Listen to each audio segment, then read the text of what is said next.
Welcome to episode 26 of Gods and Heroes of Ancient Greece. My name is MyLinda Butterworth, and today we will continue with the epic tale of Heracles as we look at the last three labors of Heracles. When the hero laid Queen Hippolyta's girdle at the feet of Eurystheus, the king did not yet allow him to rest from his toils, but sent him immediately to fetch the oxen of Geryon. This was a giant who dwelt on the land of Eurystheus in the Gulf of Gadara. He owned a herd of fine chestnut-colored cattle, which a fellow giant guarded for him with the help of a two-headed dog. Now, Geryon himself was unimaginably large and had 3 bodies, 3 heads, 6 arms, and 6 feet. No man of mortal birth had ever dared brave him, and Heracles realized very well what careful preparation would be necessary for this difficult undertaking. All the world knew that Chrysaor, Geryon's father, who had been given the name of Gold Sword because of his great riches, was the king of all Iberia, and that in addition to Geryon, he had 3 other valiant sons of vast size who fought for him, and that each of these commanded a host of strong and warlike warriors. It was for this reason that Eurystheus had enjoined this task upon Heracles. He hoped that on such an expedition and in such a country that the demigod would at last lose his life, so hateful to his taskmaster. But Heracles was no more afraid of these new perils in store for him than all the dangers of his earlier quest. He assembled his armies on the island of Crete, which he had freed from wild beasts, and set sail and chose Libya for his first landing. Here he wrestled with the giant Antaeus, whose strength was renewed whenever he touched the earth, his mother.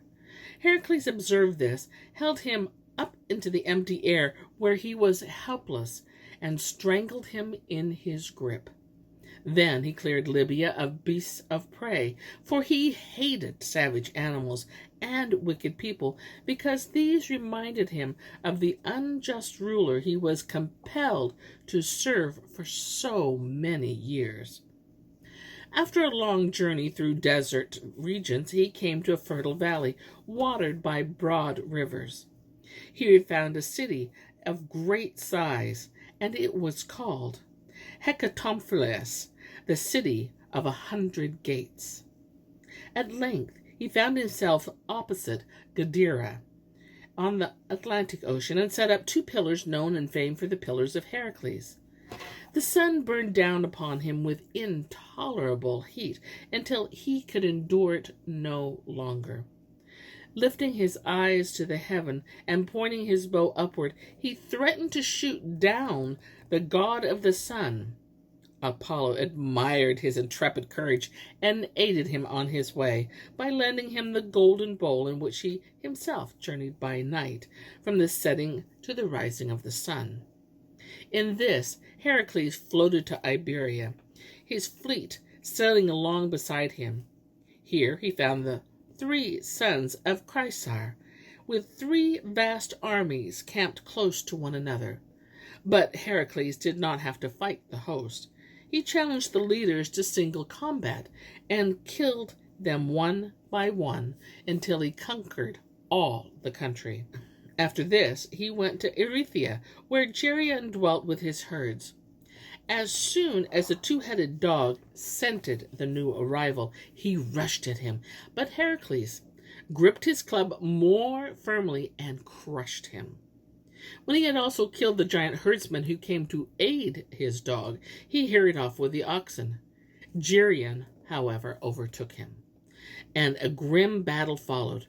Hera herself came to the giant's aid, and Heracles wounded her breast with a shaft, so that the goddess was forced to flee. A second dart pierced the giant in the region of his stomach, where his 3 bodies joined, and he fell dead. Heracles' homeward course through Iberia and Italy, for he took the land route driving the cattle before him, was beset with glorious adventures.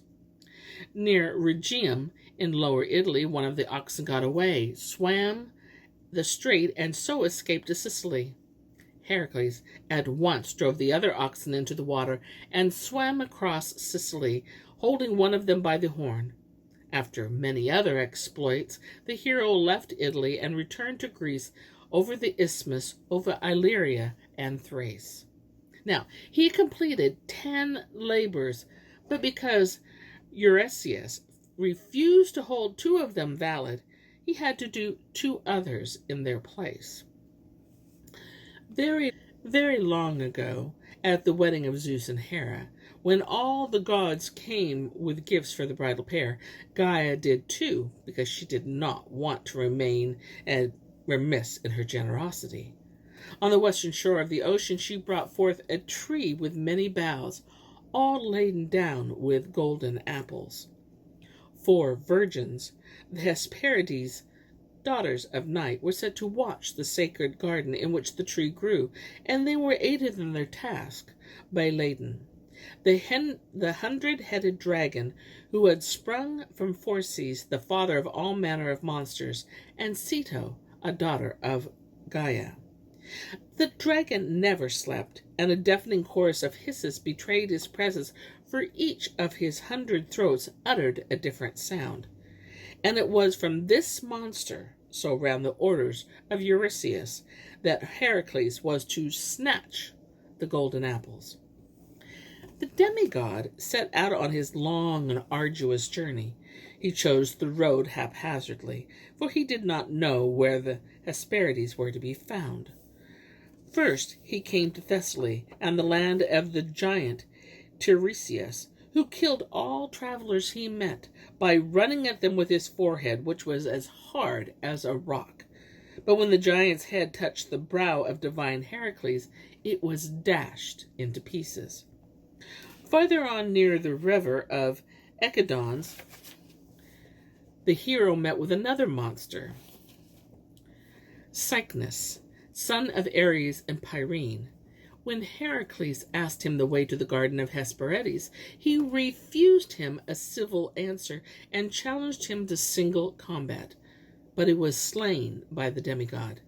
At that, Ares appeared to avenge the death of his son, and Heracles was compelled to fight.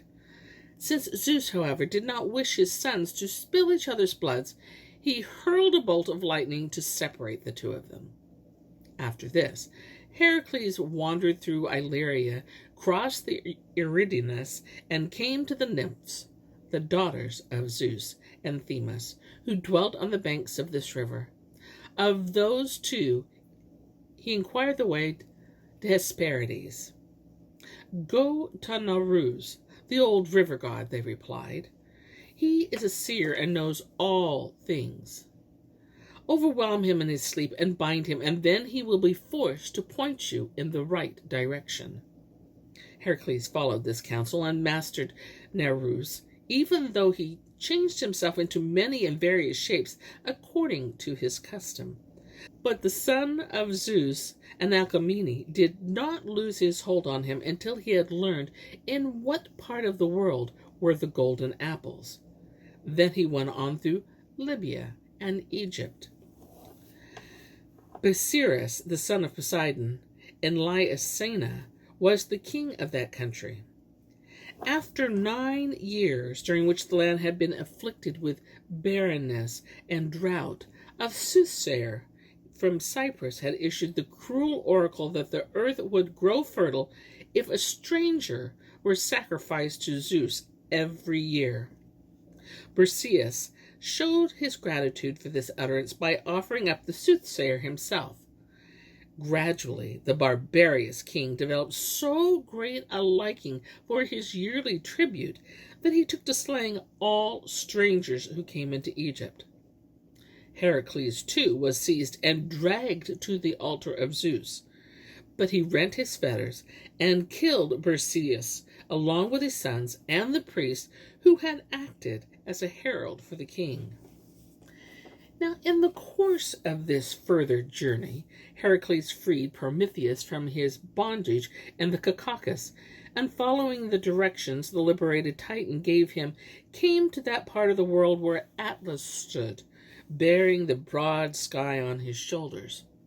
Near him, the tree with golden apples spread its boughs under the watchful eyes of the Hesperides. Prometheus had counseled the demigod not to attempt the theft of the apples in his own person, but to send Atlas on this mission. Heracles often to assume his burden while he was gone, and bore the weight of the sky on his mighty shoulders. In the meantime, Atlas entered the garden, lulled to sleep the dragon, who encircled the tree with his coils, slew him, outwitted the watchful maids, and returned with safety with the 3 apples he had plucked for Heracles. But he had tasted freedom. "My shoulders have felt what it is to not have anything resting upon them," he said. "I shall not strain them again." And with that, he tossed the apples on the grass at the feet of Heracles and left him bearing the intolerable load. But quickly, the hero thought of a ruse to rid himself of it. "Just let me twist a coil of rope around my head," he said to the bearer of the sky. "Otherwise, the weight will crush me." Atlas considered this a fair request, and assumed the burden for what he thought was only a few moments.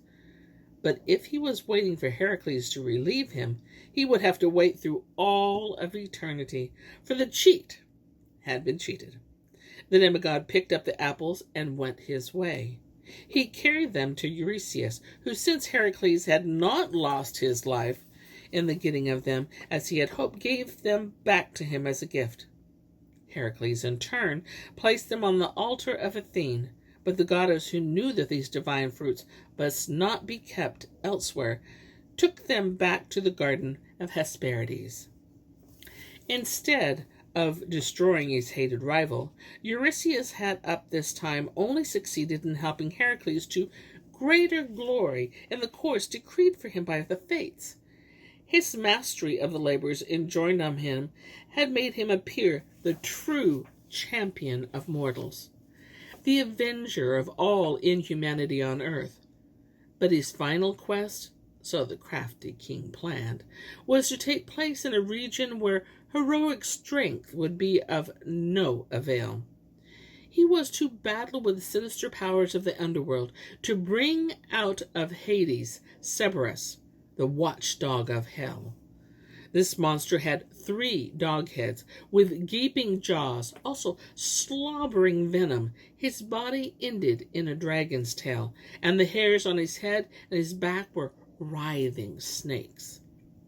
To prepare himself for this terrible quest, Heracles went to the city of Lucius in Attica, where wise priests headed a secret cult concerning divine matters, both in the upper and in the lower underworld. In this holy place, the priest Eumolpus initiated him into mystic teachings, after he had first purified him of the murder of the centaurs.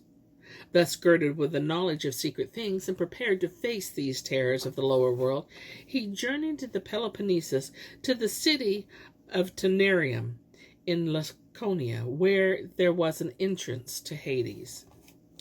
Hermes, shadowy conductor of souls, accompanied him down the deep cleft into the earth, and they came to the city of the king of Pluto. The shades who were hovering joylessly about the gates, for in the underworld life is not merry, as it is in the light of the sun, and he took flight when they beheld men in flesh and blood. Only the spirit of Meleager and the Gorgon Medusa remained steadfast in the face of life. Heracles brandished his sword and made as if to slay the Gorgon, but Hermes held him by the arm and explained that the spirits of dead are nothing but empty shadows, which cannot harmed by the sharpest of blades. But when the soul of Meleager, Heracles conversed tenderly and promised to carry his greetings to his sister Deianira on earth. When he was close, to the gates of Hades, he saw Eurystheus, who had come to the underworld accompanied by Theseus to woo Persephone. Pluto, angered by this insolent design, had fettered both to the stone on which they had sat to the rest. Now when they caught sight of the demigod who was their friend, they strengthened imploring hands towards him, and trembled with the hope of regaining the golden light of day. And Heracles did indeed take Theseus by the hand and cut his bands, but when he tried to free Eurystheus as well, he failed, for the earth began to quake under his feet. Going forward, Heracles recognized Ascalaphus, who had once betrayed Persephone by telling that she had eaten of the pomegranates of Hades, and this hindered her return to earth. He rolled from him the stone with which Demeter, in despair at the loss of her daughter, had all but crushed him. Then he fell upon Pluto's herds and slaughtered one of the oxen in order to quench the thirst of the souls of dead with blood. But Menoetius, the herdsman, would not allow this, and challenged the hero to a wrestling match. Heracles at once gripped him around the body and broke his ribs, nor would he have released him had not Persephone herself come between them. At the gates of the city of the dead stood King Pluto, who blocked the entrance. But the arrow of Heracles pierced the god's shoulder, and he endured the agony of mortals, so that when Heracles modestly asked his permission to take with him the hound of hell, he no longer refused, but imposed the condition that the demigod master the dog without using the weapons he carried with him. So the hero stripped himself of everything but his breastplate and his lion's skin, and went to look for the monster. He found him crouched at the mouth of Acron, and ignoring his triple bark, which sounded like dull thunder multiplied 100-fold, he clamped the heads between his legs, twined his arms around the necks, and did not loosen his hold, though the creature's tail, in itself a dragon, lashed out at him and bit him in the flank with its teeth.